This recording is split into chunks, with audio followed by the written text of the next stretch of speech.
You up?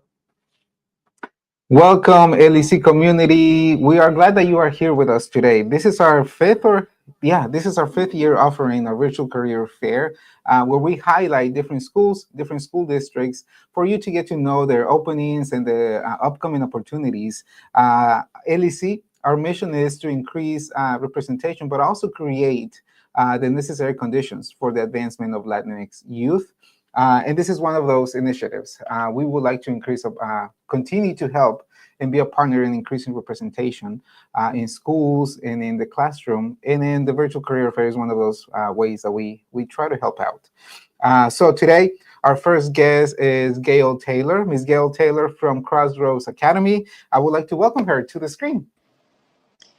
Well, good morning. It's so great to be here. How are you? I'm doing great. Thanks for asking, and I trust you are doing well also. Oh, yes, I'm doing great. And then today we're here to learn about Crossroads Academy.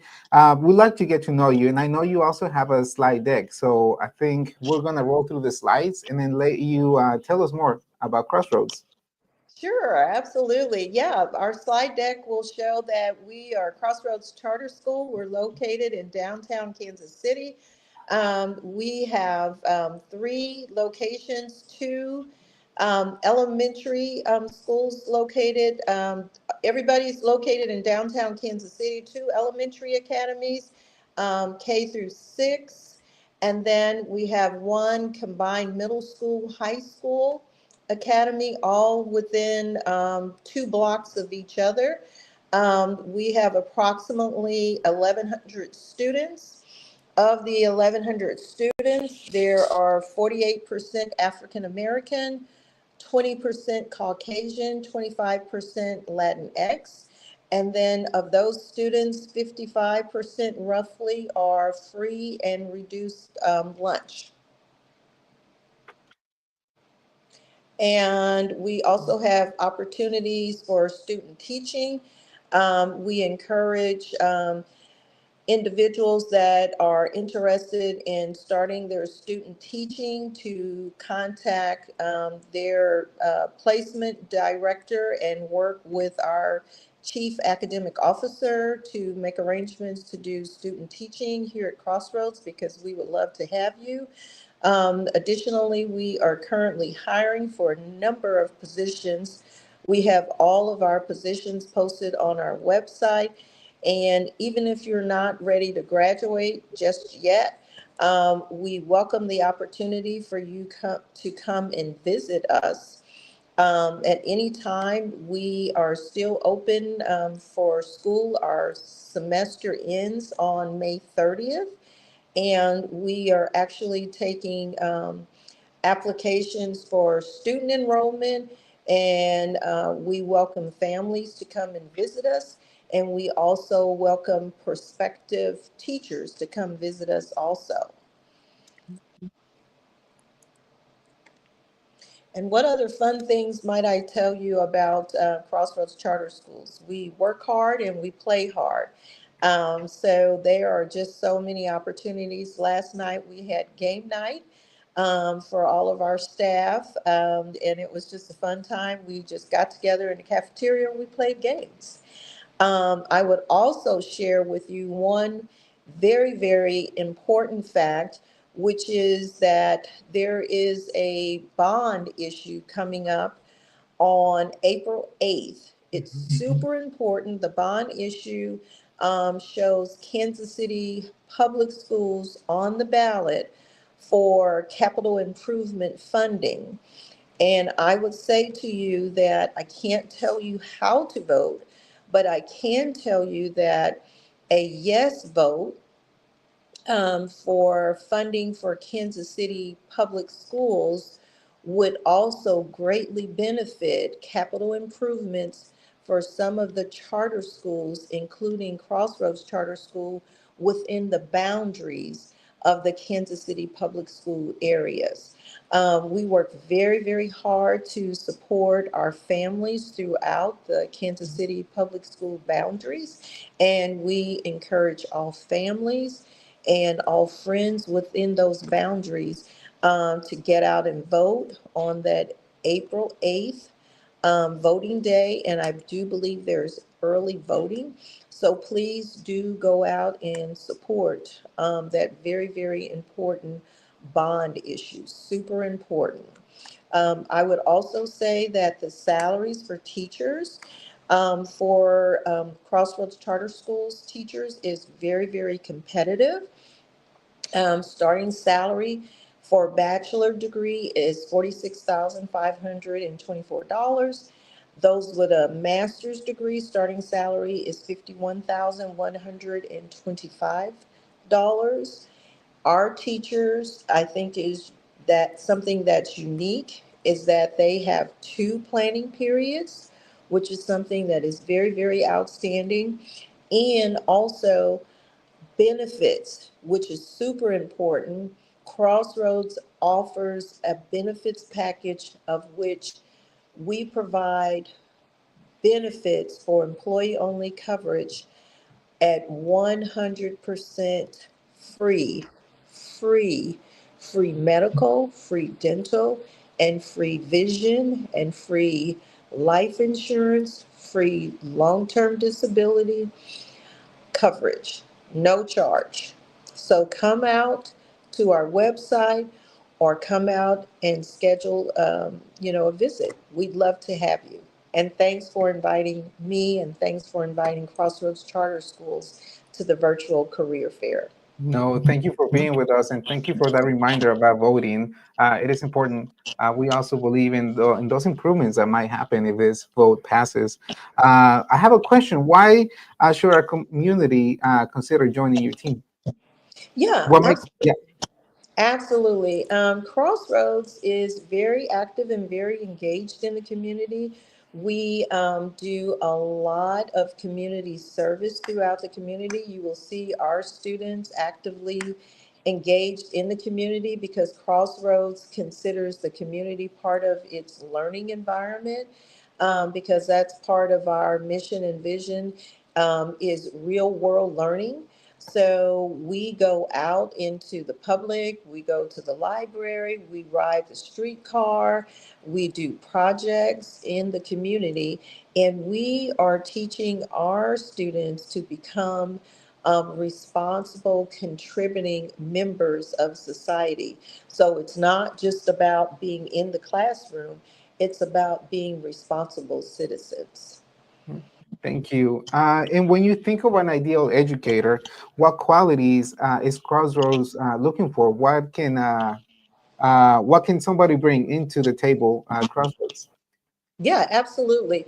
An ideal educator for Crossroads is someone who is able to work collaboratively and cooperatively within the school district.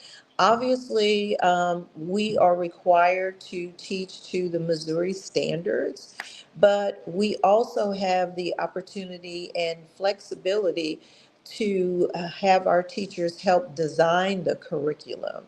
So there are the core requirements that the state requires, but then there's also innovative and creative ways. How do I know that? I know that because the superintendent provides even the operations side of Crossroads to do what's called learning walks. So I have had the opportunity to go into the classrooms and look and observe how the teachers are teaching the students how to tackle those challenging algebra problems, how they're, you know, figuring out the science experiments and things like that. So it's exciting, and it's interesting to listen to the students when you ask them, hey, what are you learning today? How did you know how to tackle that problem? What excites you? What's challenging you? How are you helping your friend? What makes you feel good? What excites you about coming to class today? Things like that. Mhm. Thank you. Thank you for sharing. For those that are interested in applying at Crossroads, can you remind us what is the best step to take? Yeah, absolutely.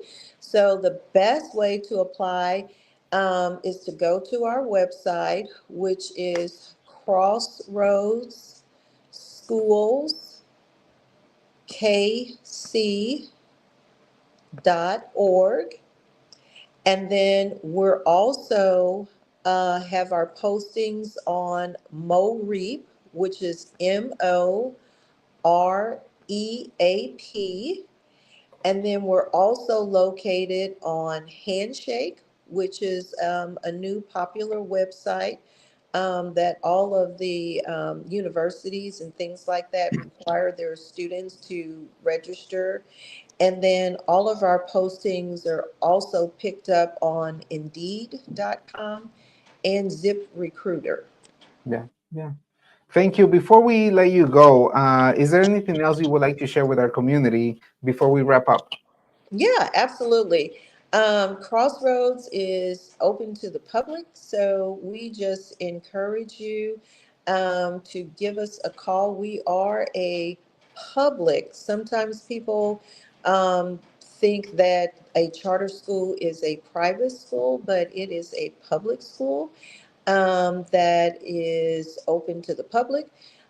It's tuition free. There is no tuition for attendance at Crossroads. So if you live in the Kansas City Public School area, your students are eligible to attend Crossroads without paying tuition. So you are welcome to apply as a teacher, and your children are eligible to attend as students. Thank you, Gail. Thank you for being with us one more year at the Virtual Career Fairs. That was great to see you. Yes, always a pleasure. Thank you so much and We'll have a talk to great you day. later. Bye bye. Bye. Okay, LEC, we just heard from our first school. Also, in the slide deck, in the screen, there will be a QR code right here. If you are interested in Crossroads, make sure you scan that QR code. It will ask you a few questions, but then we will be able to connect you with those school districts for you to continue the conversation. Other than that, Crossroads seems really interested. All the benefits, the double planning periods, and just it seems like a really well community for all the employees there, for them to connect with students to see what they are learning. Okay. We are going to go on a small break, but then we'll come back with our next school district. The QR code will be on the screen for you to scan, and then we'll see you in about 5 to 7 minutes.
Recently, we spoke with Gail Taylor from Crossroads Academy. Up next, we have Brian McDavid from Kansas City's Academy. Let's see. Hello, Brian. How are you? Hello, I'm doing well. How are you doing? Good. We're excited to be here with you, and thank you for being with us. We have a few questions to get to know Kansas City's Academy. This is our way to highlight your school and also tell our audience, the community of teachers that we work with, what positions you might have opening, and for them to also to get to know the makeup of your school. But how are you? Can you, before we start, can you share a little bit about yourself, and then also share about Kansas City's Academy? Sure. Yeah. Thanks for having me. I'm excited to talk with y'all today. My name's Brian McDavid. I'm the head of school here at Kansas City Academy. This is my third year with the school. Previously, I worked in Hickman Mills and also Pleasant Hill, Missouri. I used to teach third and fourth grade, and then now I'm a high school and middle school principal. So, and Kansas City Academy is a school that's meant to be a place for everyone. Is our goal. We came from the Sisters of Loretto School, which started in Kansas City back in the early 1900s. And then as their school kind of the attendance dwindled, they had to close down around 1983. But teachers still wanted to keep their style of teaching, which was more individualized learning, social justice, recognizing people for their self-worth as a human being. There were some teachers that still wanted that to continue in the Kansas City area. And so they started Kansas City Academy in one of their basements in 1984, and we're here 40 years later. Yeah. Thank you. Thank you for sharing that. Before we get more into it, can you share about what inspires the work that you do? I think what inspires the work for me is getting to see kids really come out of their shell and become who they want to be. You know, we allow kids a lot of self-discovery here, and that happens through learning. It happens through the core classes, but also we have a great arts program and culinary arts program even. And it's just great. It's really inspiring to get to see kids become who they want to be.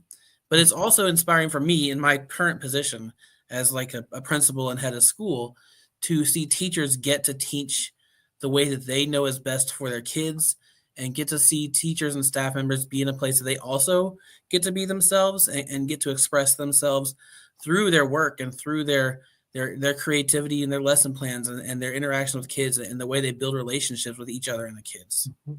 Thank you. Thank you. Now, why should our community consider joining the great team that you have?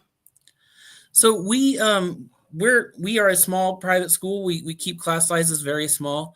Our enrollment is capped at 86 at the max. We usually tend to be around 78 to 80 kids, about 10 to 14 per class we cap the classes at 14 per class. And so it's great to have that small class size to really get to work with kids and meet them where they are, and get to build relationships with them and get to know them as people and as learners. If you really like to know your learners, we're the place for you. I think also we are a place that, like I said, we recognize people for who they are, and we don't judge them based on anything. And we want them to come here and be comfortable.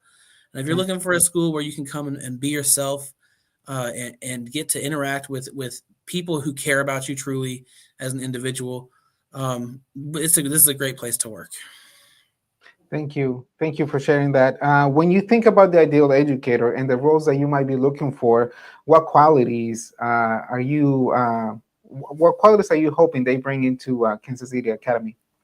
I think a huge quality for an educator at our school, and probably any school, right, is flexibility. When you have small class size and everything, you almost have to be flexible because your plans can change based on, where they're at and what you saw the day before. But also, I think it's important to, in what we look for people is people who have an open mind, are willing to learn about themselves, learn about others, and come in here with just the willingness to learn and willingness to collaborate. What exciting opportunities do you have available right now? We currently have in this position, we're getting close to the final stages of it. But if anyone out there is looking for a school counselor position, I am still hiring for that position over the next about the next week or so. So we have a school counselor position open. That's our only current opening. However, it never hurts to reach out to me and just let me know you're interested in future openings. For example, this counseling position, one of the people I was able to do a screen interview with had reached out well before it was ever even an opening, and I kept their name on file. So We're always gathering people who might be good for our community. We have a small staff, and a lot of them have been here for 15 to 20, some of them even 40 years. So we don't have a ton of turnover, but it's nice to know people who are interested for whenever that turnover does happen so we can quickly fill positions.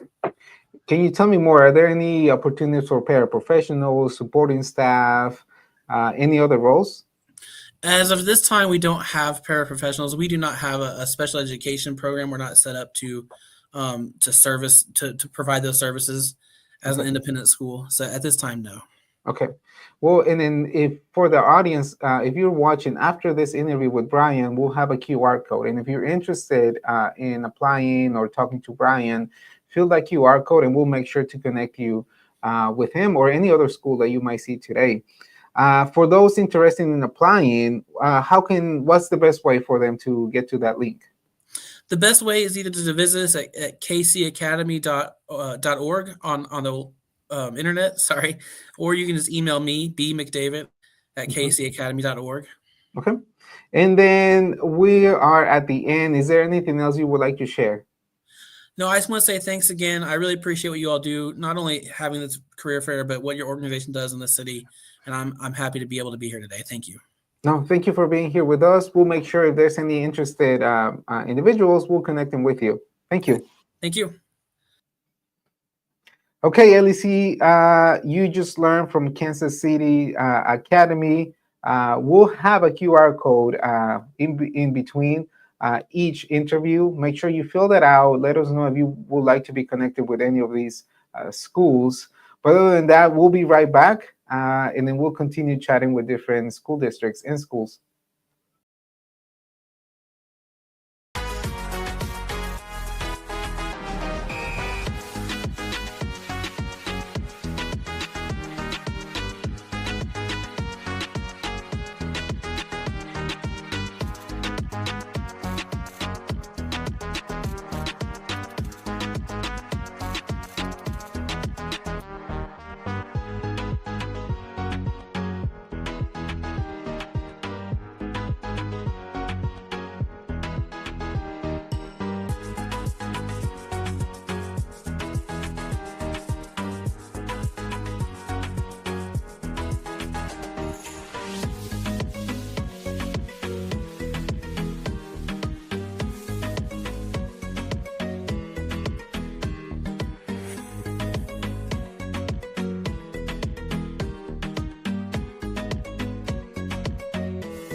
Hello, everyone. Thank you all for joining us again. My name is Diana Munoz, and I am the Director of Strategic Alliances at Latinx Education Collaborative and also the founder of Chicano Center for the Arts. I'm replacing Ivan Ramirez, and so we are going to talk with SVN, and we are so excited to get to know more about them and what they offer. Hello, how are you? Good morning. Great. How are you? Doing good. Thank you so much for being here this morning. We're excited to have you. Thank you. Can you start by introducing yourselves? Sure. I'm Allison Thurston, and I'm the Director of Curriculum and Professional Development here at Scuola Vida Nuova Charter School. And I'm America Starkey, and I'm a kindergarten teacher. Wonderful. Thank you both for being here. If we could just start, and I know you have slides, we'd love to get to know a little bit more about you. Can you just share a little bit about yourself and the organization? Sure. So we are a K-8 charter. We have 2 sections of each grade, and we are in the Northeast area in Kansas City. We have been here since 1999, and we are one of the oldest charters in Kansas City, and we are just really excited to get some new, young, fresh teachers and paraprofessionals into our building. Wonderful. Well, we'll go ahead and let you do your slideshow. Sure. So this is our school. We're kind of hidden on Independence Avenue. But that's the front of our school. We have a couple of buildings, but that is our main building. If you go to the next slide, we really focus a lot on our mission and vision and just really being a collaborative community, both with our students and with our families, and just really focusing on the engagement. We feel like parents are our children's first teachers, so we want to engage them and work with them as much as possible because they know their students the best. And so when we're able to partner with them, we're just able to provide the best education for children that there is. We do have a really high ESL population. We have quite a few Spanish families and also Somali. We have 58% of our students are currently ESL students, but then we also have, you can see that 16% are former ESL students. And so we are constantly doing professional development with our staff on how to meet the needs of those students. And that's one of our focuses. Since we have kids from so many different countries, we really are a great melting pot and have so much diversity here. It's a great community of just diverse learners. SVN is a Leader in Me school. So as a school, we focus on the 7 habits. And this just is a program that says that every child can be a leader. And we not only focus that on students, but also staff as well.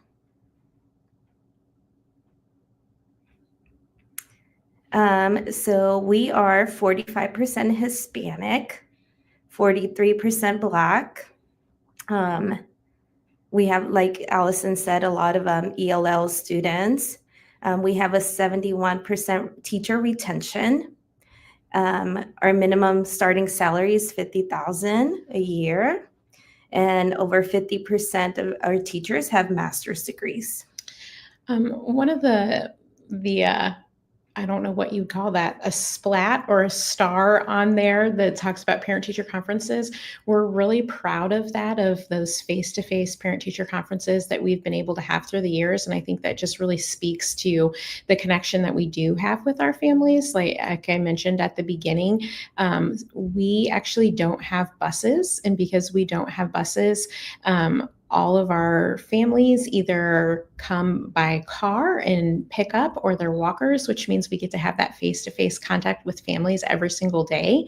And that just allows us to form those relationships so much faster and really be able to partner. And I think that's part of why those relationships are so strong. And so when it comes to parent-teacher conferences, I don't want to say that it's easy to get everybody here, because it's not easy, but I think that just really speaks to the partnership and the commitment of both teachers and families. So we are very student focused. We put students and their families first. We are a collaborative and supportive culture. We have lots of like team meetings throughout the year.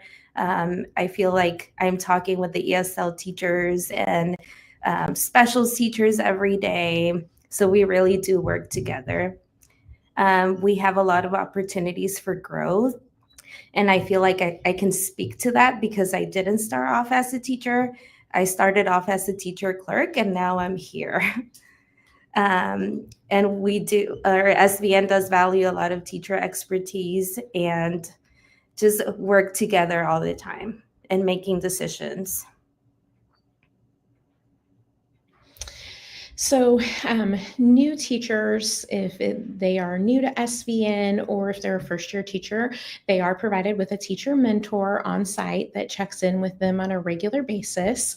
And then we have certified ESL teachers that, especially with first-year teachers, that we get them in the classroom and have them co-teaching so that they can help them with implementing some of those strategies, as well as regular coaching cycles. And then we are a little bit different than some schools in that we do have weekly professional development. So we feel like growth is so important. So Wednesdays we have early dismissal days, and then we have some type of professional development every Wednesday, in addition to a couple of days throughout the year that are no student contact days and are just devoted to that. But we just want to make sure that we're continuing to refine our craft and giving teachers what they need to make sure they can move to the next level.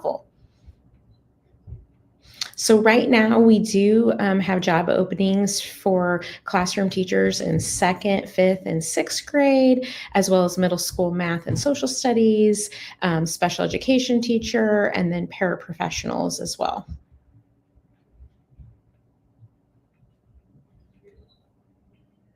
Thank you so much for this wonderful presentation. For those interested in applying, what is the best way to take the next step? They could go to our website, which is svncharter.org, and click on Human Resources, and they can apply on there. Perfect. Thank you so much for sharing with us. And is there anything else you'd like our community to know before we head out? Just, I think it's really important to find a school that is a good fit for you. And if you haven't found that yet, to keep looking. It's great to get into different buildings and see the different school culture that schools have. So if you would like to come visit us and see if we're a good fit, we would love for you to come visit. Wonderful. Thank you both so much for being here today. And we're excited for the possibilities. Thank you.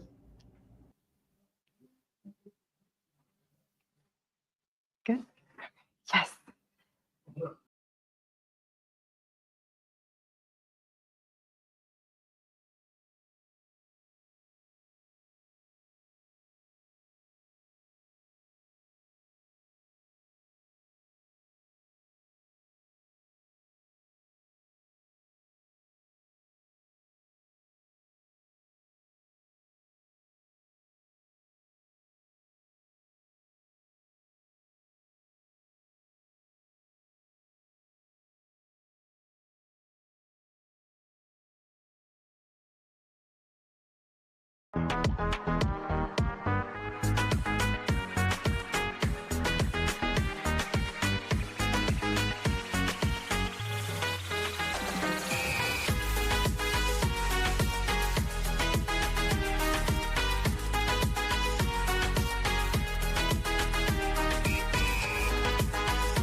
Hello, everybody. Thank you so much for joining us again. We are so excited to continue with our schools and learning more about them. My name is Diana Munoz, and I am the Director of Strategic Alliances for Latinx Education Collaborative, as well as the founder for Chicano Center for the Arts. So thank you so much for being here. So up next, we have Frontier Schools. Good morning. Good morning. Hello. How are you? Doing well. How are you? Good. Thank you so much for being with us today. Thank you for having us. Just to get started, we'd love to get to know a little bit more about you. Can you share a little bit about yourself and also about your organization? So my name is Eliar, Eliar Iskandarli. I'm a principal at Frontier School of Innovation Middle, one of the 4 campuses of Frontier Schools.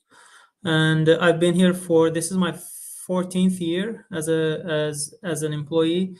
I started as a math teacher and eventually became a college counselor and then assistant principal and principal, and now I'm in this building. I've been a principal in other building as well. So yeah, that's about me. Thank you so much for sharing. We can go ahead and get started with your presentation. Absolutely. Okay. So our school vision, like in a nutshell, is to become a vibrant and innovative educational leader, and our mission is to enhance STEM education in Kansas City area, and eventually adding arts component further along the road. And we are in the process of doing that already. But our main focus is STEM education, to educate the kids in a way that when they graduate from our schools, they go to STEM fields.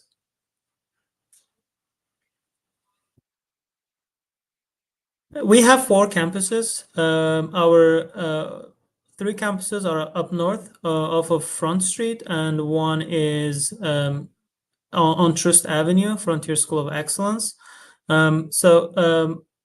The North campuses go from pre-K to 3rd grade, and then I am at the building, the Innovation Middle, 4th through 8th grade building.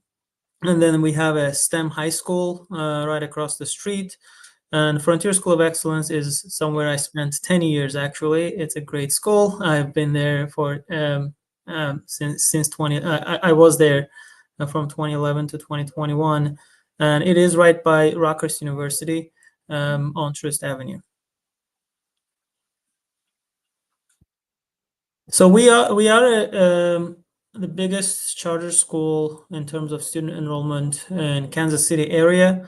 And I believe the 2nd biggest in the state of Missouri at the moment. We started in 2007 with about 100 students, and then eventually grew up to be more than 1,500. Currently, we're serving to more than 1,500 students, and we've added 4 campuses basically.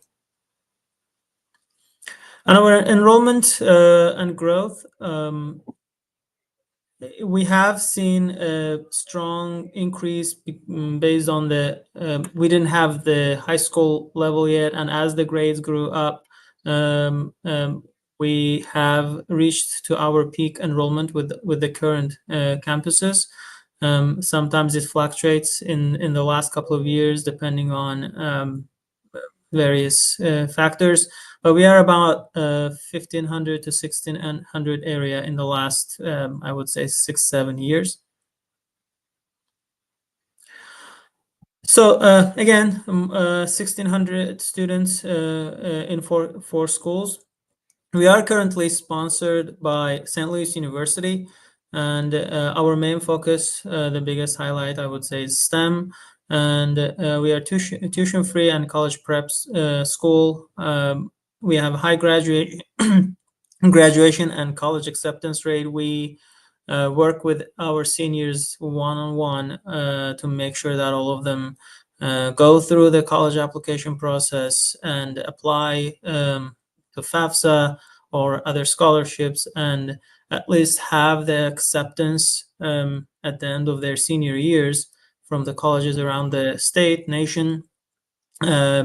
So that's our goal. Even if they decide not to attend, we want them to go through that experience and get accepted and live that excitement. And if they decide to attend after college, we follow up with those two, and we try to sign them up to like help with them with their registration and all other post high school life, basically. We have a gifted education program based on DESE, approved by DESE, and we have breakfast and lunch service and free bus service. We have actually purchased our own buses this year. We brand new out of factory 2025 buses, and they are all equipped with cameras and high safety equipments, basically. Student demographics, we serve to the population in Kansas City area. We have 70% Hispanic population and 20% African American population. Though that's our biggest student body. We also have, and that's compared to, you can see the presentation, the comparison with the state, but that's the student demographics that we serve to at the moment. Same student demographics continue. We have 90% minority students, and English proficiency EL EL students is 41.5%. It is above the state and Kansas City Public School Districts, and it also again varies by campuses. I would say the buildings up north have more EL student population than the one in the South Campus. Alumni growth, as you can see, it started with only 12 alumni in 2011. That's when I came, and it's been great to see how they grew up to be right now over 800, close to 900. Every year we graduate about 100 students from both high schools. And we do have dedicated, not fully dedicated, but part-time dedicated personnel to serve our alumni needs as well, trying to connect them, bring them back to school, the ones who are attending to colleges or different serving in different jobs, or we bring them back to talk to our current students and basically talk about their frontier experience as well as their experience after they graduated Frontier. Again, I want to highlight our STEM focus. We have a lot of our students attend a lot of competitions and nationwide, even worldwide, statewide, nationwide, and worldwide. Like robotics team has been big in the last couple of years. Last year we attended the nationwide, world competition with our VEX robotics teams in Dallas. And that was a great experience for our students. We also have First Legal League robotics. Our high school has Rocketry Club, and Science Olympiad has been big as well in the last couple of years. We have qualified to state in the last 3 years, and this year our goal is to go to the nationals, basically. And this is our students getting excited about this year's qualification. And this year, again, World Championship will be in Dallas for our VEX Robotics team. K-System Fest is something that we organize annually. And it used to be in Union Station in the past. Now this is it is in one of our campuses gym. We are organizing it every year. It used to be during March, but we moved it to November for this year, and next year it's going to be in November. And due to that, that changed the location of it as well. And this is a great event. We encourage all our community people in our community and parents to come and enjoy how our students are engaged with STEM related fields. Parent events in all our campuses. We're trying to have at least monthly parent event. Some of the big ones are parent academies, pastries with parents, muffins with moms, donuts with dads, ice cream social, Million Father March. The weather permitting, we do that. This year it was canceled because of the snow days, but that's a nationwide event that our schools participate as well. Family movie nights, family literature nights, FAFSA night, where we inform our parents about the scholarships and how they can apply, and we actually walk them through the application process, since it's a very complicated. It can be complicated for parents who don't know what they need to be doing. Home visits. Okay, this is one of our biggest programs. Our teachers, every year we visit at least 50% of our parents across 4 campuses.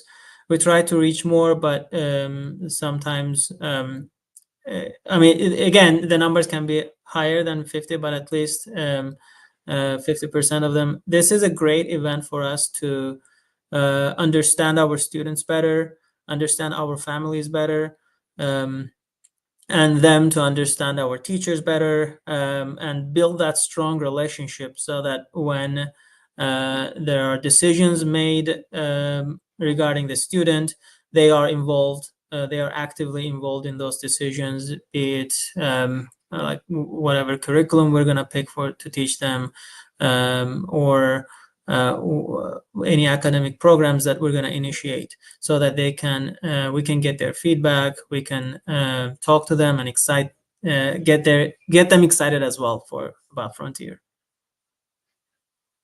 Outreach Talks series.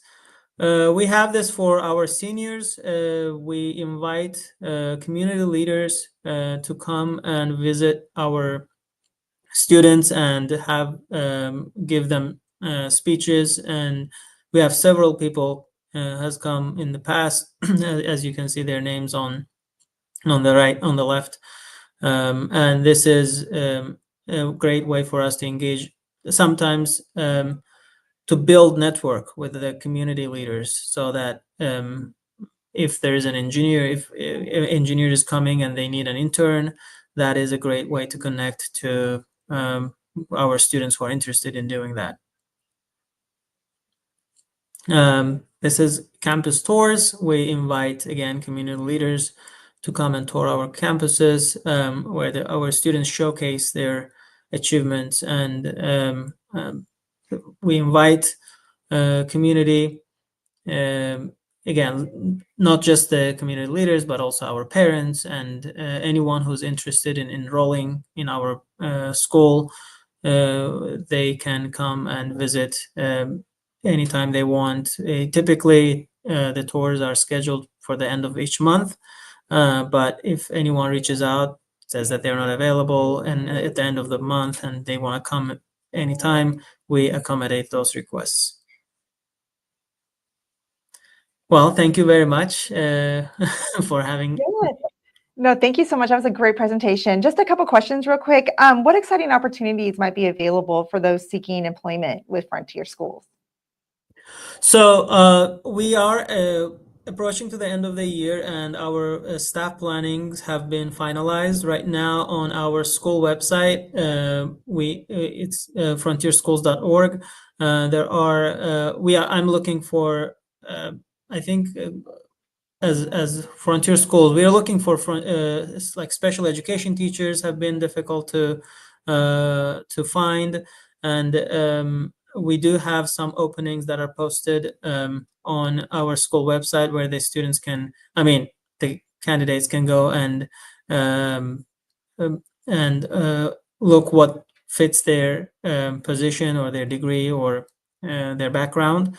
And so the interview process is we invite them to our school. The administration has interviews. We have interview basically with each other. I don't count those interviews as like one-sided. It's both sided. They're interviewing us. We give them a tour. If they like the building, if they like you can sense the culture when you walk through the building, and if they think they're a good fit, and if we think they're a good fit, we move to the further steps with the hiring process. Wonderful. So basically, they can go online and at least contact you or your staff through that portal. Absolutely, yes. Perfect. All our information is on our website, and the job openings are posted there and updated on a regular basis.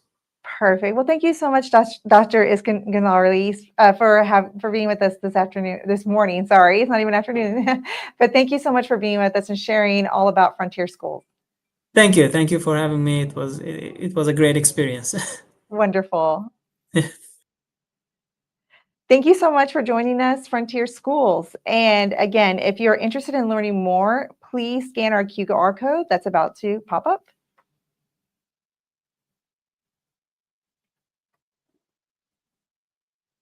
Good. Okay.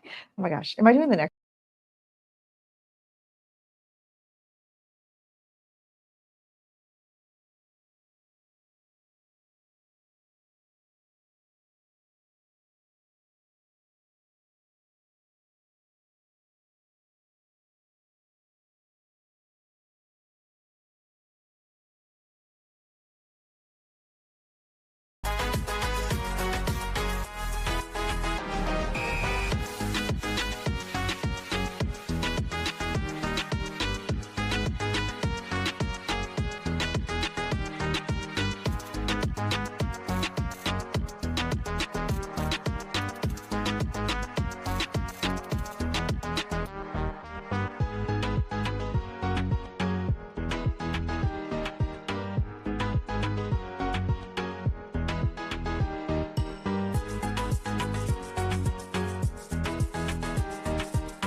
Hello, everybody. Thank you again for joining us at Latinx Education Collaborative. We are so excited to have you here. I am Deanna Munoz. I am the Director of Strategic Alliances with Latinx Education Collaborative, as well as the founder for Chicano Center for the Arts.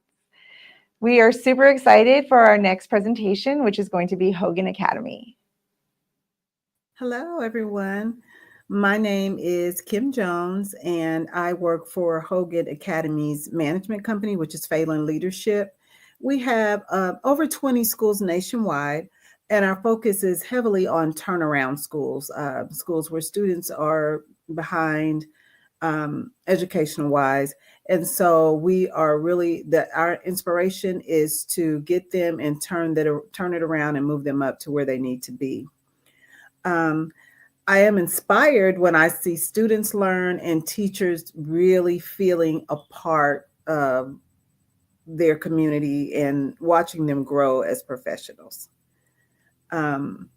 Qualities that we are looking for are teachers that have classroom management skills, that you do have a desire to teach students that are struggling, and patience, and then most of all, being innovative. If you have innovative ideas, we're open for that.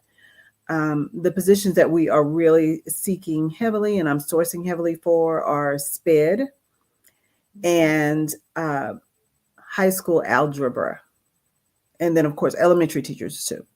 So again, and the way that you can get hold of us to look at our job postings is you can go to www.teachpla.org, teachpla.org, or you can go to hoganprep.net, and then you'll be guided to our open positions. Thank you. Wonderful. Thank you so much. Before we go, is there anything else that you'd love our community to know about Hogan Prep? I'd love you all to know that we are open. We are a very inclusive team of educators, and our main desire for you as a teacher is that you love kids, that you have a genuine love for students, and that you're ready for the hard work, but that you have fun and that you fit in and you're innovative, and know that PLA is very teacher friendly.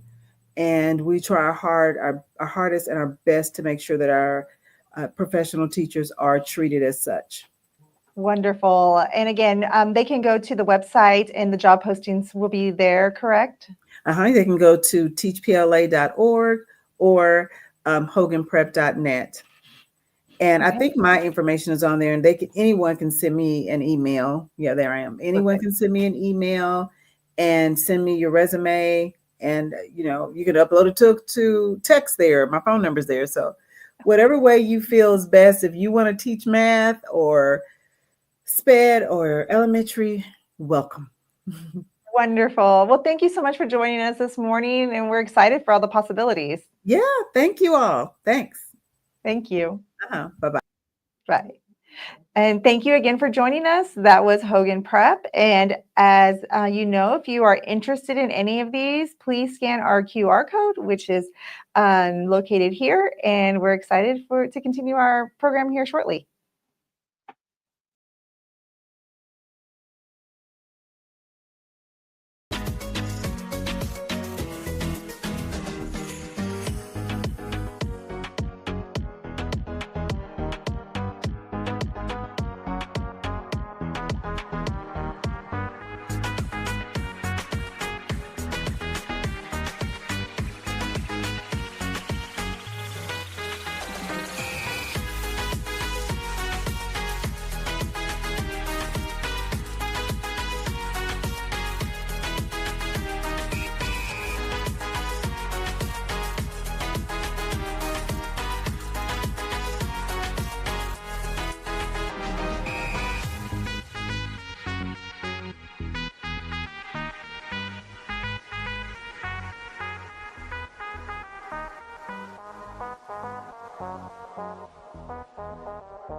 Hello, LEC community. Welcome back to our 2025 Virtual Career Fair. I am Isabella Mendez. I am a Community Programming Assistant here at LEC. I am very excited to welcome our next school, Kansas City Public Schools. Fun fact, I'm actually an alumni from KCPS, so it's pretty excited to have them.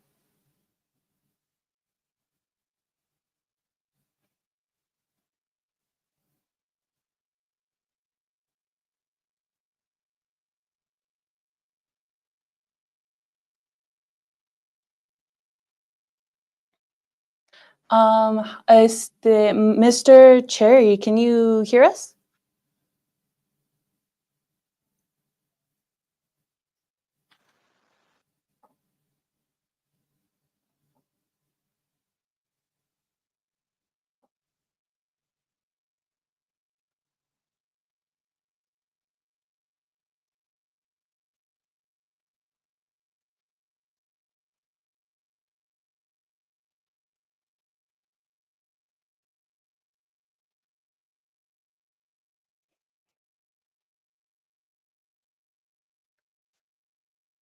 Unfortunately, it feels like we can't hear you.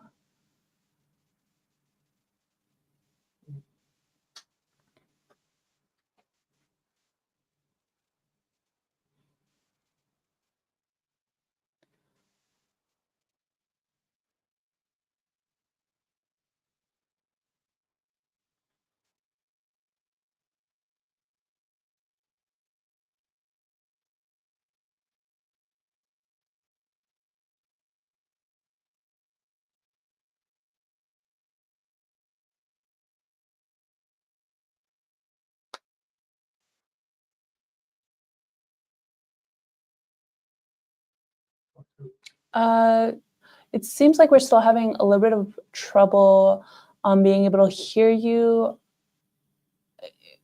Is there, sorry, we're trying to figure this out. Is your mic connected by chance? And unmuted?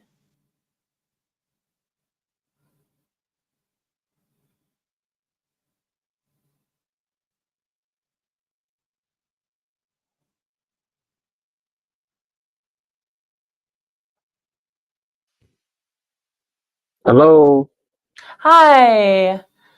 you can hear me now? Yes, I can hear you now. Okay. Sorry about that. No problem at all.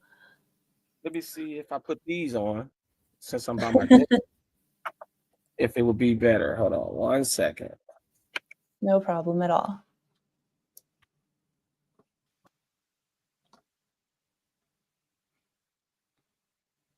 What about now?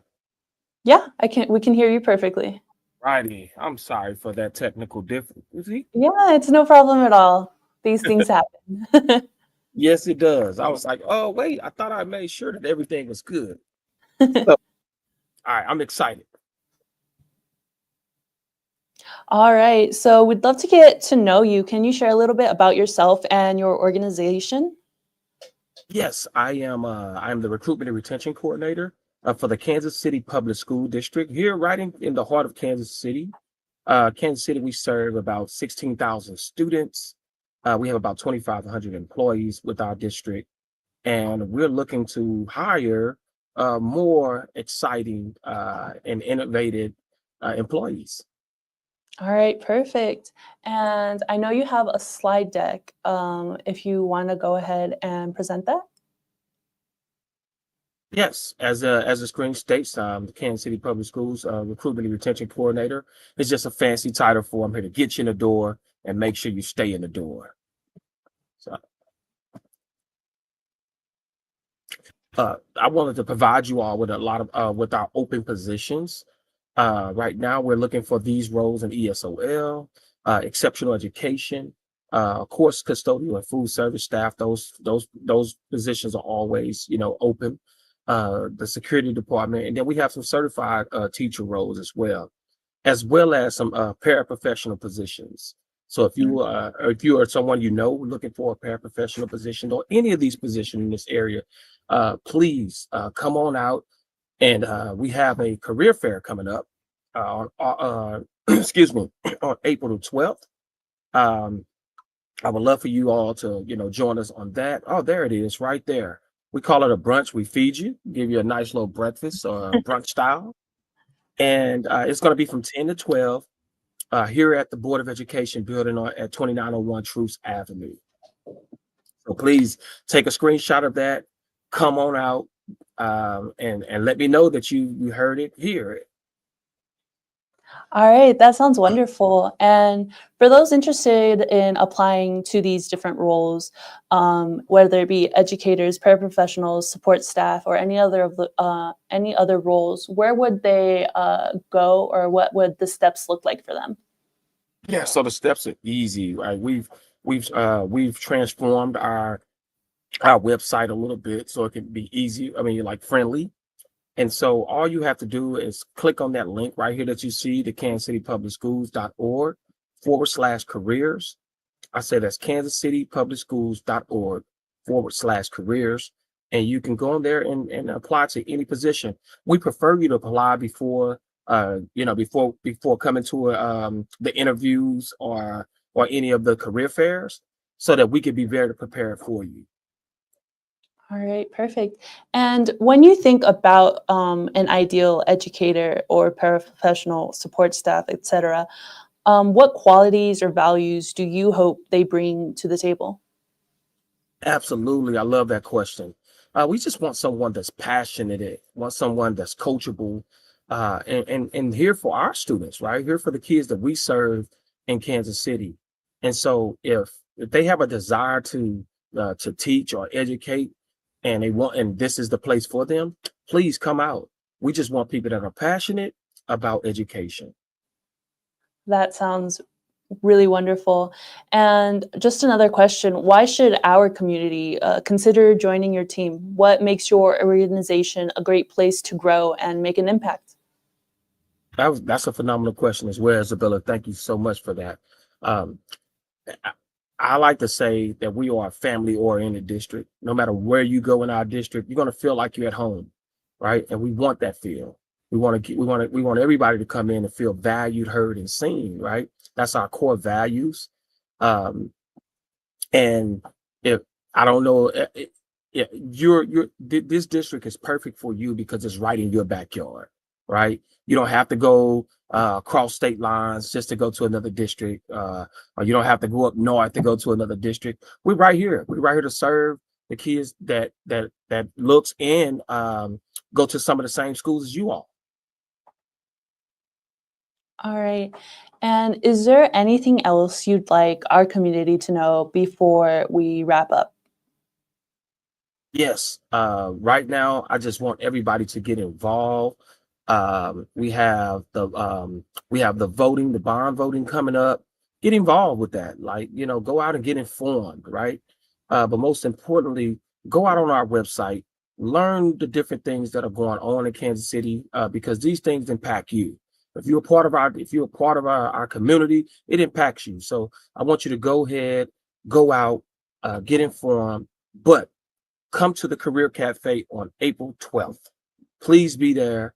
It's from 10 to 12, right? 10 to 12 p.m. And we're going to have fun just learning about you and learning what your career desires are. All right, that sounds all really wonderful. Thank you so much for joining us at our career fair. I hope you have an amazing day. Thank you so much, Isabella. And I look forward to seeing some applications. Yes, absolutely. Thank you. Bye-bye. Bye-bye. All righty.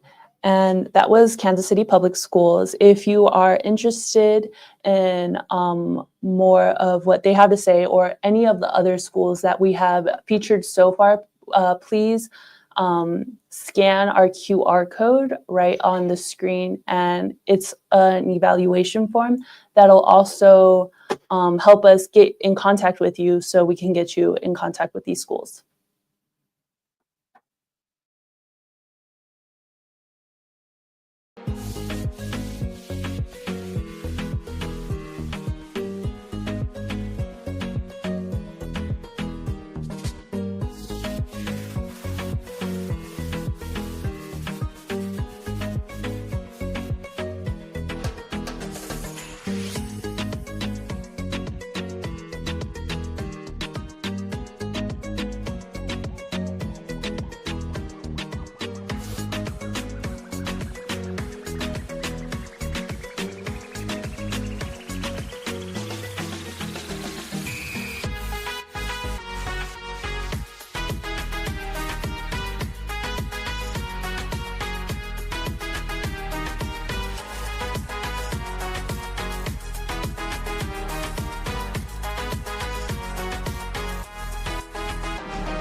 Good afternoon now, LEC community. Thank you so much for being with the Latinx Education Collaborative on our annual, sometimes biannual virtual career fair.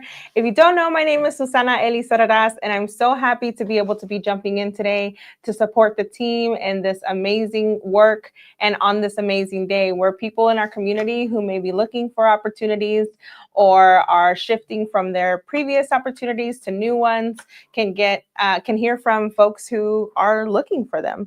I'm excited because next up we have Dr. Jeremy Higgins from Shawnee Mission School District, the Associate Superintendent of Human Resources with us. Dr. Higgins, are you with us? I am. How are you?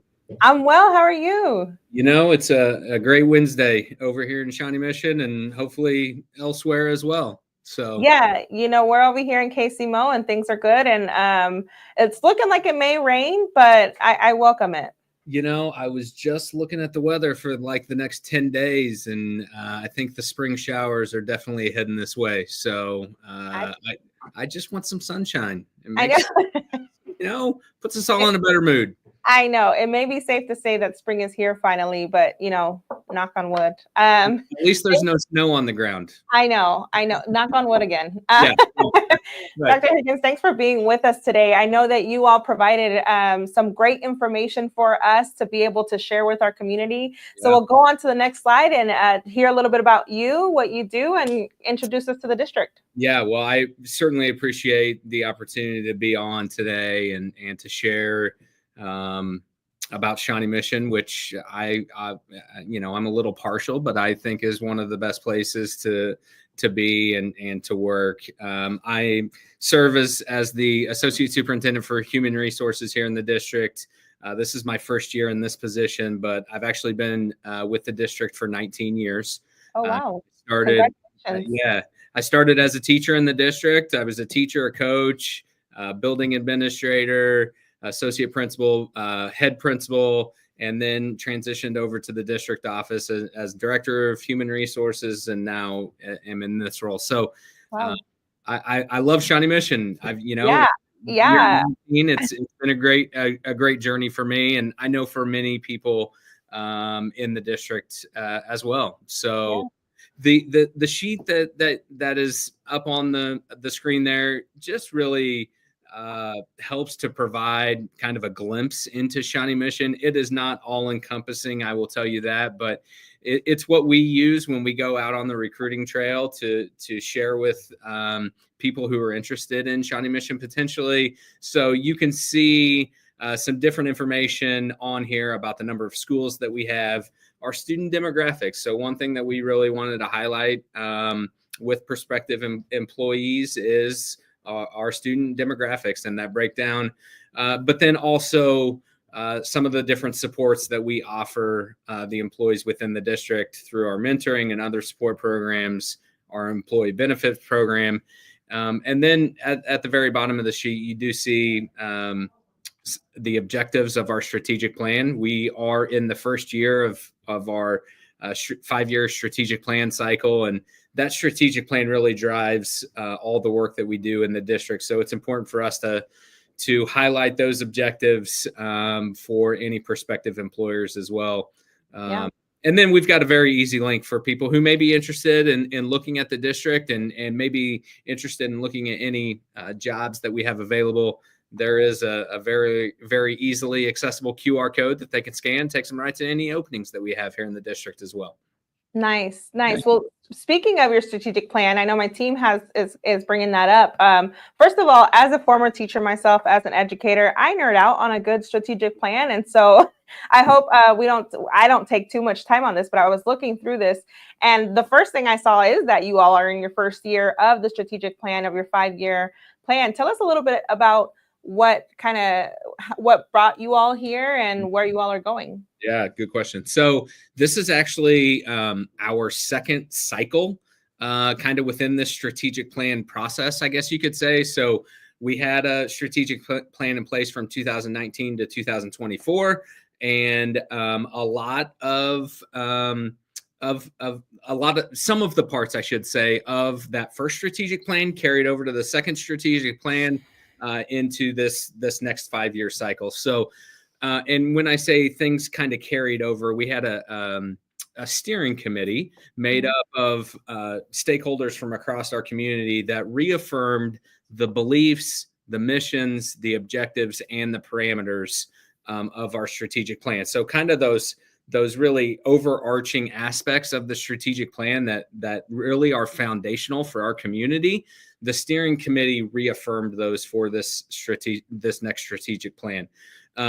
You'll see that we have we have 6 strategies within our strategic plan. There is a couple of differences from the first strategic plan to this one within those strategies. So a couple that were brought about. Number 1, strategy 5 on mental health. This is a new addition to our strategic plan. Our students really recognized on the steering committee, the impact and the importance of mental health and mental health support that they need. And so they really rose that up to become a strategy within the strategic plan. And then strategy 4 related to technology was also a new addition within the strategic plan as well. So those strategies really serve as kind of our guiding, our highway for the work that we do here in the district. And there's a lot of different action teams that are currently working and will be working in future years in hopes of making progress towards each and every one of those strategies laid out. Nice.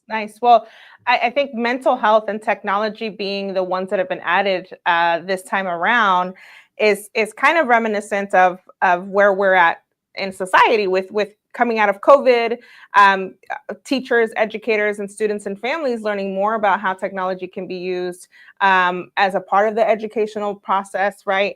And then mental health, of course, that being a big topic of conversation across all fields, right? In terms of coming out of COVID, the kiddos you are serving have were either really young kids in elementary school or experienced high school in lockdowns and things like that. And so very much appreciate the responsiveness to kind of where we are in this moment. Next up, I know we had some more information to share with our community, and this is kind of where we get down to the nitty gritty about and actually before talking about the salary schedules, belonging stood out to me, and you said that's one of the original kind of commitments. So as an organization that knows how important representation is for all students and for all educators too, in terms of retention, I'm excited to hear your perspective on belonging and why our community members should consider Shawnee Mission as their next step. Absolutely. So on this graphic that you're showing right here, strategy 2, belonging, and it calls out right there, we will intentionally strengthen our unified, equitable, inclusive culture to ensure belonging for all. And so regardless of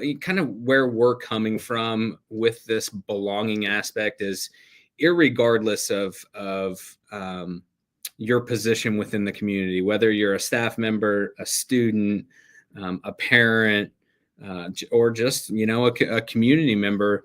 Anytime you step foot onto Shawnee Mission School District school, we firmly believe in the importance of feeling a sense of belonging, right? We know that kids are going to achieve better when they feel that sense of belonging. We know that staff members are going to stay longer and be more effective in their position when they feel a sense of belonging. We want parents, when they come in to discuss their student, to feel like they belong there. I think just from a human perspective, right? We all just want to feel that sense that this is my spot. This is where I'm supposed to be. And so it's not an easily attainable task, right? But it's something that we certainly, that's what we're shooting for. Well, I mean, as I said, as an educator, as a parent myself now, and as part of the LEC, it's great to hear, just because there are such big monumental things happening in schools. And so for our kids to feel happy and safe, everyone to feel happy and safe, I think, is really great to hear. So if that speaks to someone here on our next slide, if that speaks to someone, tell us a little bit about what hiring looks like, what positions are open right now, kind of where your priorities are. Absolutely. So, obviously Shawnee Mission is a large school district, right? We've, as you could see on that very first graphic that we looked at, we've 34 elementary schools, 5 middle schools, 5 high schools. We've got 27,000 students in the district. This is, I will tell you, the prime time for hiring for us when it comes to our certified teaching positions. We just, within the last couple of weeks, posted a number of our secondary teaching positions, so middle school and high school, building specific. And then there were a number of elementary postings, jobs posted just today, or they will be posted tomorrow for building specific positions. So we've got a certified teaching staff of around 2,200 teachers. So we are always looking to hire the best and brightest, and any of those who want to come in and make a difference for our students here in the Shawnee Mission School District. I will tell you right along with that, though, in the salary schedule that you showed a minute ago, that very last page there, perfect. Obviously, we know that a big part of people's decision-making process is obviously money related, and so this does show the certified salary schedule for our certified teaching staff. That first number there, bachelor step one of a little over $50,000. We're proud of that number. That does mark a pretty good salary right there. I will say that's this year's salary schedule, and we're hoping to make some improvements on that as we move into next year. But we also, I will tell you, we also recognize the importance that our classified staff members have on the achievement that our students are able to achieve in the classroom as well. So our paraprofessionals, our custodians, food service workers, our secretaries, we have a number of positions posted for our classified workers as well. Unfortunately, we have reached a point in the year where we are only hiring those classified positions for next school year. But if people are interested, maybe they're currently in a classified role somewhere else, but they want to potentially join the Shawnee Mission School District, we can get started on that process right now for next school year. So all of that, regardless of what position you're looking for, all of our positions can be found at our district website. So smsd.org will take you to our main district website. That link is at the bottom of this page that you're looking at. So smsd.org. And then on our main page, there's a button right at the very top that says Human Resources. And all you need to do is click on Human Resources. That's going to take you to our job listings where you can look at peruse anything and everything that you may want to see in terms of openings, in terms of our benefits, in terms of our salary schedules for certified and classified. It's got everything that you could need. Nice. Well, Dr. Higgins, I really appreciate that. I know that as a community, it's definitely needed information kind of on the spectrum of hiring, right? Whether it's certified or classified. We have parents who we work with on the Rev Ed side, folks on the CCA side, right, that are consistently asking us for opportunities in schools. And so if you're one of those people and want to connect, let us know. Feel free to send us a message, leave a comment. We're happy to lead you to all the links. Also, make a connection to Dr. Higgins and other folks on his team as well. Dr. Higgins, anything else before I let you go? I really just appreciate the opportunity to come in and share about Shawnee Mission. Obviously, it's a place that I love, and it has been great to me. And I know that there's people out there who would definitely benefit from joining our team as well. So definitely encourage people to reach out, to visit our website if they are interested in any of the positions that we have available. Awesome. Dr. Higgins, I'm just going to say, I think you're the perfect person for this role, to recruit folks after being in Shawnee Mission for 19 years and finding your way up to human resources. If that's not if you're not a walking billboard, then I don't know what is. Worked out well. Yes. Thank you, Dr. Higgins. I appreciate it. Hope to see you soon. Appreciate you. Have a great rest of your day. You too. Thanks. All right, everyone. You heard it. Shawnee Mission School District, they have positions open and ready to be filled. Some already for this year, some for the upcoming school years, smsd.org. Feel free to give us a shout, send us a message, text or call one of us and let us know that you're interested in one of those roles, and we'll make sure to make those connections or send those links. We also always want to make sure to be getting better and hearing your feedback. So on the screen right now, you see our QR code for our survey. If there's anything that could have been better, different, or that was already awesome today, we'd love to hear it, so that in coming years and on coming programs and presentations, we always take your feedback into consideration. We are going to come back very soon with Anna, my amazing team member, who is going to be talking about De La Salle, and we'll see you then.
Welcome back to our LEC 2025 Virtual Career Fair. Unfortunately, we were not able to bring to you the interview with the De La Salle staff. We will try to reach out and make sure that we provide that information at a later time. Just a huge thank you to everyone who joined us for this virtual career fair. We're super excited for all the support and all the attendees. We're hoping that we make connections for everyone to experience a great opportunity for open job fairs. If you would like to provide us feedback, you can see the QR code there for feedback. Also, we have events. Oh, hi, do we have Mr. Stallings on the line with us?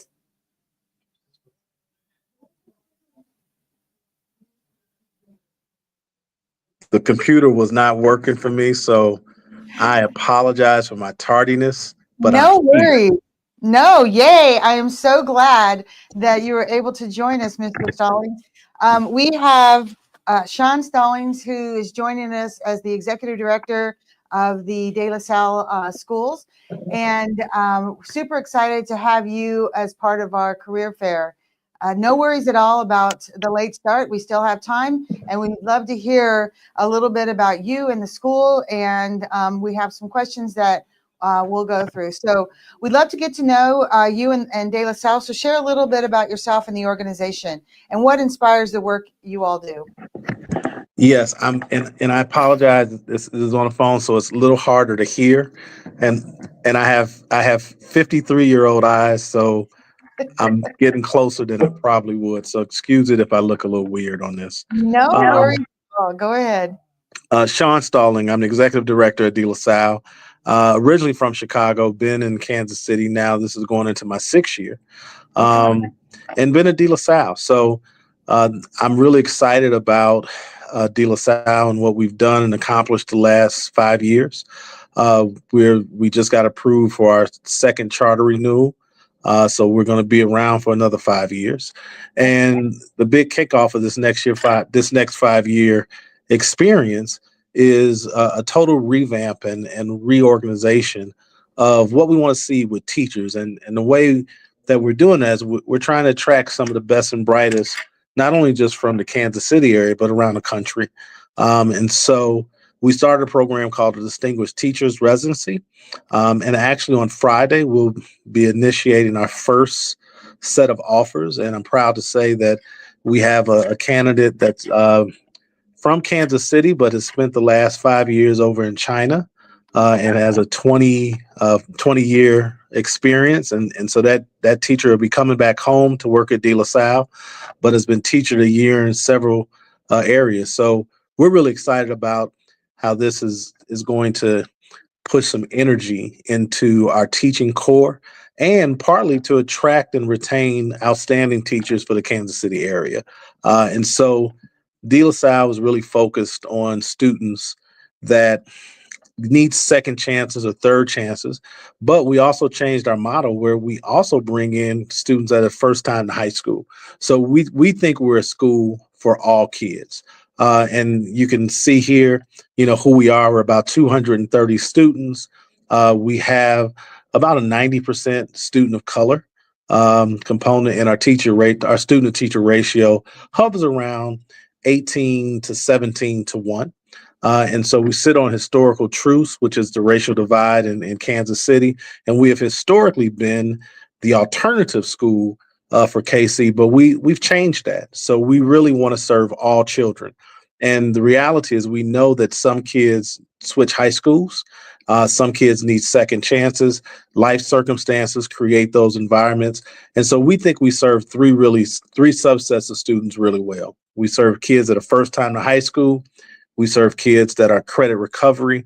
And we also serve kids that are old and far, which is an old term, but basically these are kids that are 17 years old and older, and they need to finish high school. And so we're a safe place for them. As a school, we're mission driven. We really focus on family. We focus on community. We focus on students. And we think what sets us apart is just our ability to really invest in all of our stakeholders, all of our students, all of our parents. And we think we're a strong community school and we're a good school for KC. And so we're looking for talented people.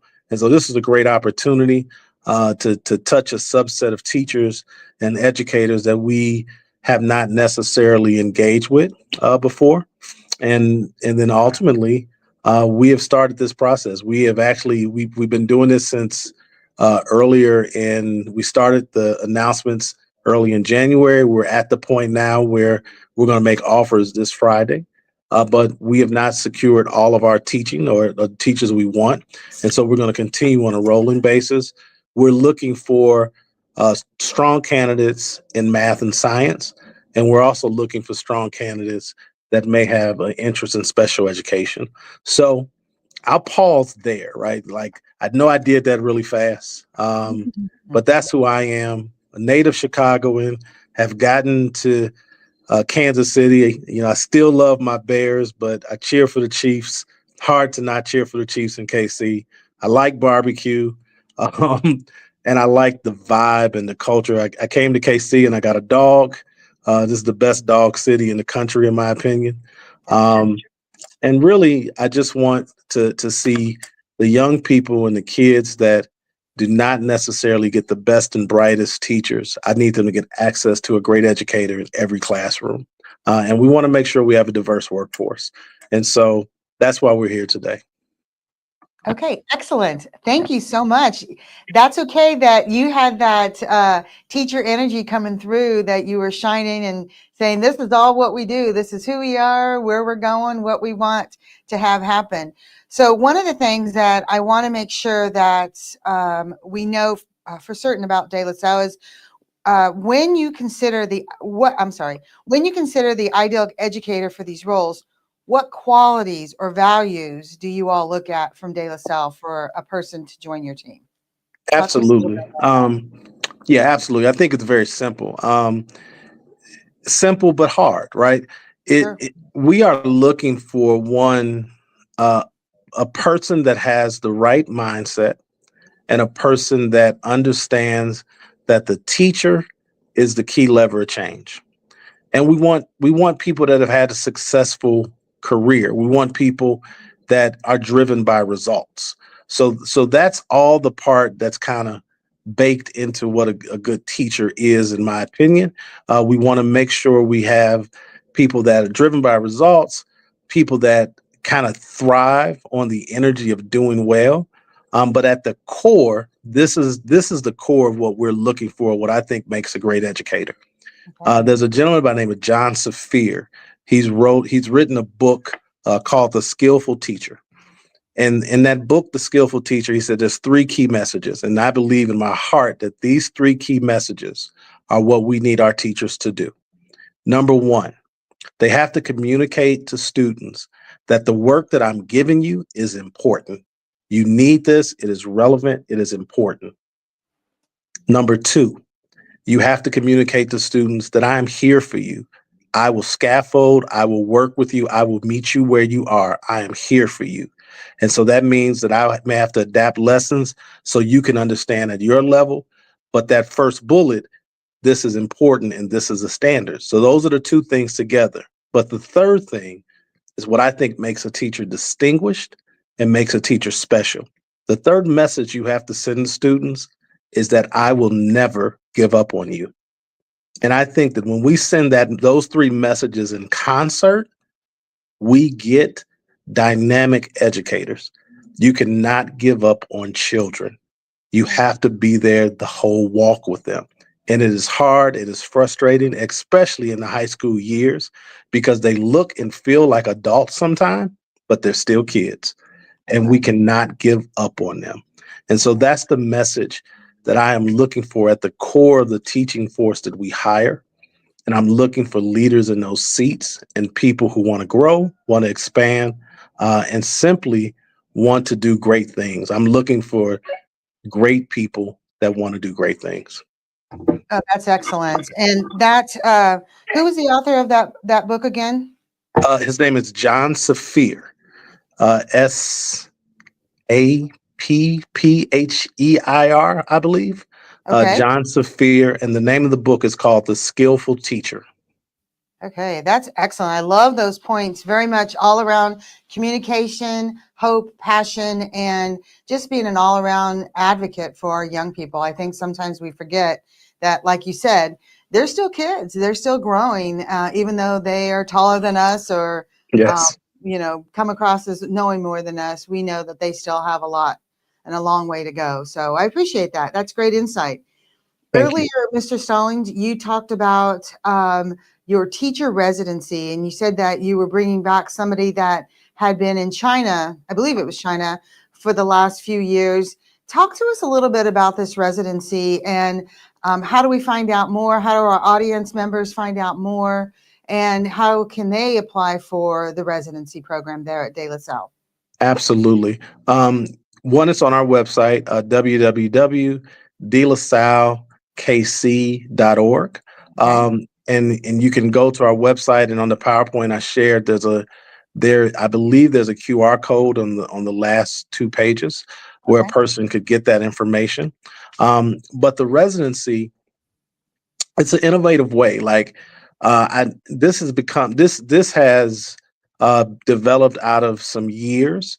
I've been doing this for a little while, and so I've talked to a lot of teachers, and so teachers have told me, especially in the last few years, that one, they need to be valued as professionals. 2, the compensation needs to be better.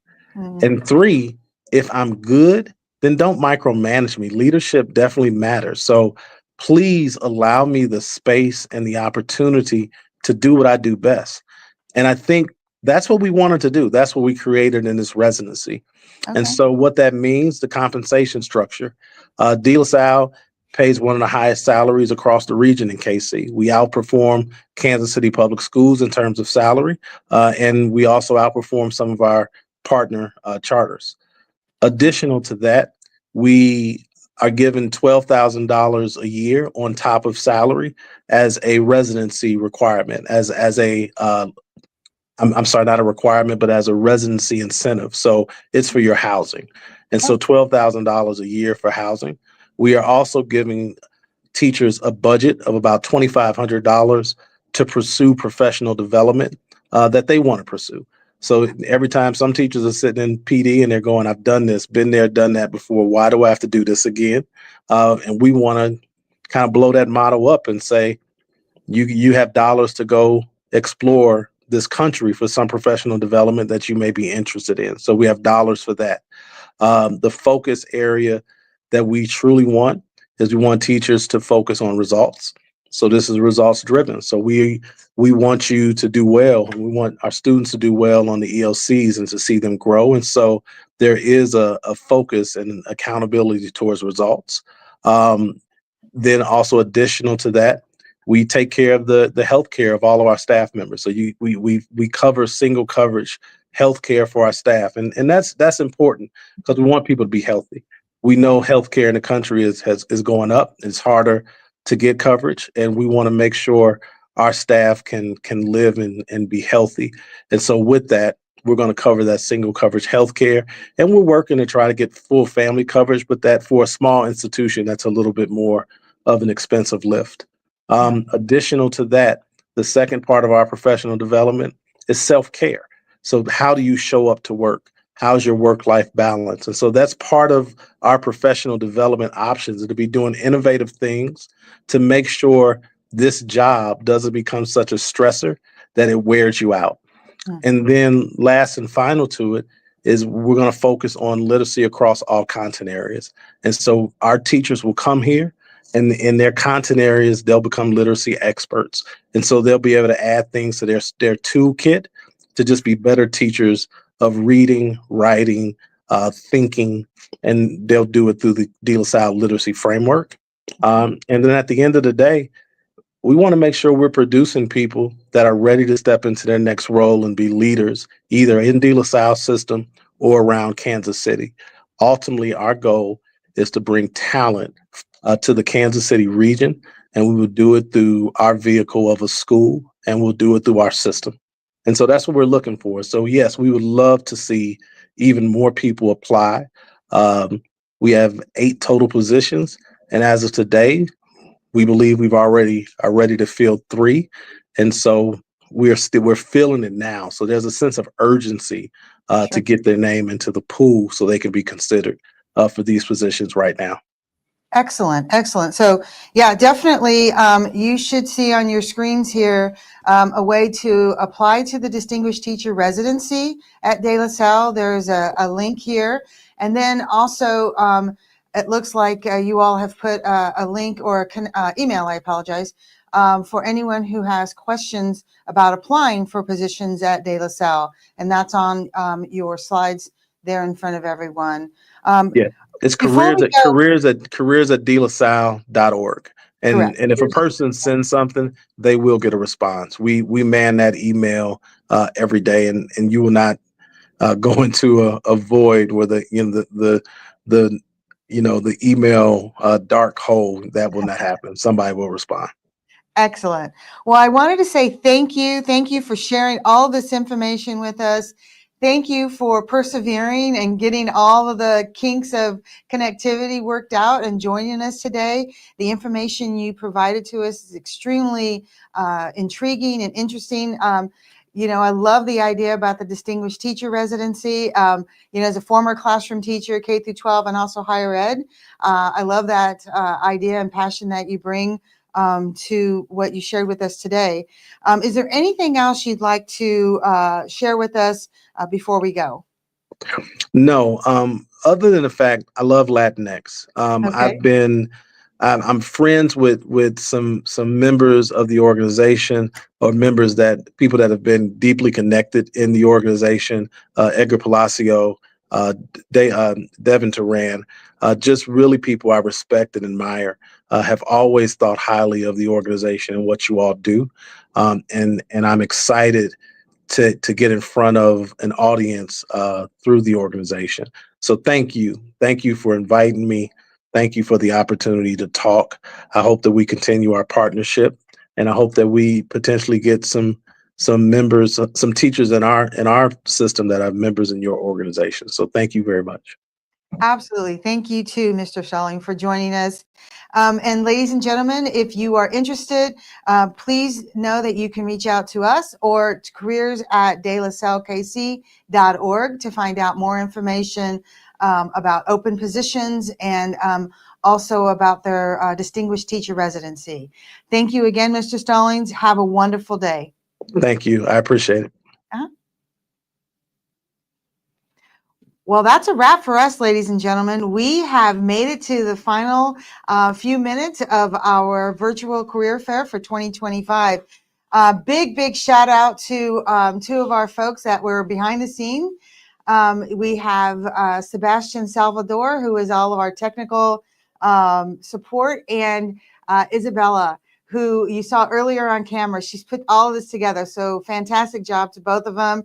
Let's do some snaps for them for pulling off such a great show. And again, a huge thank you to all of our schools, our districts, our charter schools, independent schools that came out and shared open positions with you.